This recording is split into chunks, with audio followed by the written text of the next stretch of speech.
Hey everybody, I'm Deborah Richmond, and we're going to talk today about the quilt block, the Ohio Star. The Ohio Star is a very traditional quilt block. It's been around for a very long time. This is one of the first blocks that I learned how to make when I became a quilter. You can see that this quilt is very vibrant with lots of different colors in it. Now, these were not colors that I had to choose. I used a bundle of pre-cuts. This fabric came from Craftsy.com, a line of fabric called Boundless, and it comes in different color combinations, and these are their Crayon Box colors.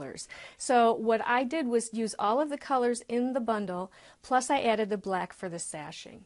So let's learn how to make the Ohio Star quilt block. So here's the Ohio Star block we're going to make today. We're going to start with 2 different sizes of squares. Now for fabrics, you're going to want 3 different color values. You want a dark, a medium, and a light. We are going to cut 4 1/4 inch squares, 2 from the dark, 1 from the medium, 1 from the light. We're also going to cut squares that are 3 1/2 inches, 1 from the dark, and 4 from the light. Our next step is to take 1 dark block and 1 light block of the 4 1/4 inch and stack them one on top of the other. You're going to do the same with the medium color and one of the dark. Now you're going to draw a line from corner to corner. I'm using this ruler, any straight edge will do, and you're going to line up so that you have each corner, and you're going to draw a line. And you're going to do the same on the second piece. Once you have your line drawn, we are now going to go to the sewing machine, and we're going to sew 1/4 inch from the line on this side, and also the 1/4 inch from the line on the other side. And so here you can see we've used dark thread so that you can see we've sewn 1/4 inch on this side, 1/4 inch on that side. Same thing here. The next step is we're going to cut these apart on the pencil line that we marked. So taking a straight edge ruler, we're going to line it up, use our rotary cutter, cut that in half, and the same with this one. We're going to press these triangles open. We're going to press to the dark side. So I'm going to open it up, give that a press, and I'm going to do all 4. You will then see that as this is pressed, we have these tails on the end. We are going to be then cutting those tails off. We're going to cut those tails off just to make it easier for us. So I'm just going to do a little snip there, a little snip there. Okay, so now our next step is we're going to turn over the squares that have the light fabric on them, and again we're going to draw a line corner to corner, this time on the back side, and we're going to do it this way so that we have half dark, half light. Now you're going to line these up, you're going to stack them.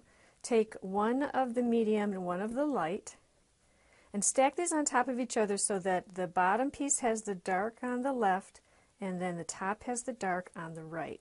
You're going to line these up where you can feel those seams are on top of each other, and then we're going to pin this. You can see where the pencil line intersects the sewing line. I'm going to put my pin right in here, and what I want to do is to be able to look and see if the pin is right on the line for this block, and it is. So I'm going to go ahead, put this pin all the way in to secure it.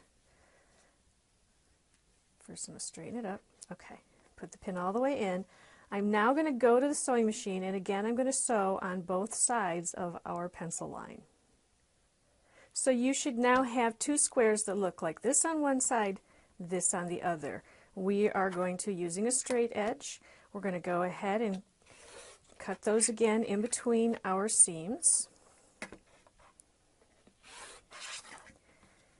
And we're going to take the first one, we're going to open it up, and now you can see because we put that pin in there, we did a nice job of getting that point right where we want it in the middle.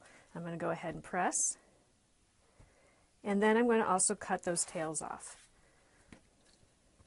Again, this just makes a nice and neat piece for you to be able to sew them together when we get to the next step. Now that we have our half square triangles, it's time to assemble the block. We will go ahead and bring in the 3 1/2 inch squares, and so now it's a matter of placing the blocks in order so that you can take them to the sewing machine and sew them. And I've placed the medium colors here, turned the blocks so that they are inward. And then now I'm going to take these blocks to the sewing machine and sew them. And when you are finished, you have your Ohio Star. Now this particular quilt has 20 blocks, so there's 4 across and there are 5 down. With the blocks turn out to be 9 inches, and the sashing in between is 2-inch sashing. So you're going to want to cut strips that are 2.5 inches so that the finished size of the sashing will be 2 inches. If you've never done an Ohio Star, I hope you give it a try. It's one of my favorites, and I think it's going to be one of yours too. Thanks for joining me. And be sure to subscribe to our channel. You can do so here by clicking the subscribe button. That way you'll find out about new videos as they become available.